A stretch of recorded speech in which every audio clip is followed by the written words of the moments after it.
Today we're going to look at the life and some of the works of one of America's finest modern female poets, Sylvia Plath. At the time of her death in 1963, Sylvia Plath was on the verge of the critical success and recognition that she had sought for most of her life. Her first novel, The Bell Jar, had just been published, and the publication of her collection of poems, Ariel, had just been agreed. These poems, which were mostly written during the last year of her life, chronicle the traumatic developments taking place in her personal life and were to make for her a reputation as a first-rate poet. But it wasn't until 1982, almost 20 years after her death, that her posthumously published Collected Poems won the Pulitzer Prize for Literature. Since this time, the fascination and intrigue with her work has continued to grow.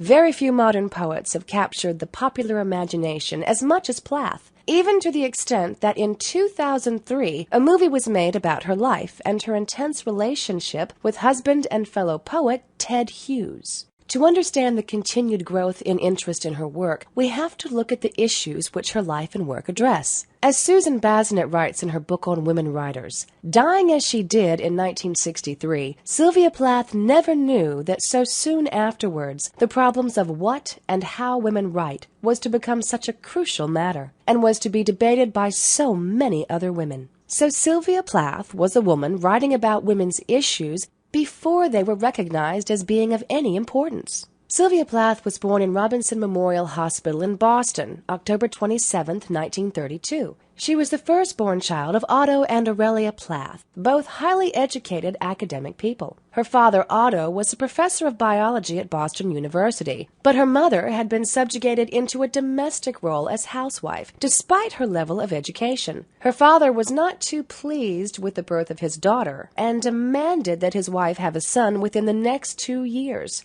Amazingly enough, his wife obliged by giving birth to a son almost exactly 2 years later. This domineering father figure became a common theme that recurred throughout Plath's writing. With the birth of her brother, Sylvia had to work much harder to win her father's attention and approval. When in 1936 Plath's father became ill, access to him became even more restricted, and Plath's main means of getting attention from her father was by achieving academic success. This meant that from an early age she began to equate love with success. In 1940, Plath's father died, and this left the family in a very difficult financial situation. They were forced to move away from the seaside home that Plath had enjoyed so much and into a suburb of Boston, and her mother had to take a part-time job to support the family. In 1950, Plath graduated from Bradford High School and won a scholarship to Smith College. In the same year, she published a short story entitled "And Summer Will Not Come Again," and a poem called Bitter Strawberries. Plath's time at Smith was difficult as she had very high expectations of herself. She wanted to achieve immaculate grades, but she also wanted to be accepted by her peers, and an important part of being accepted was being popular and dating lots of boys. This was difficult because as a scholarship girl, she only had a very small allowance to spend on clothes and going out, and each year's continued scholarship was dependent on the level of her grades.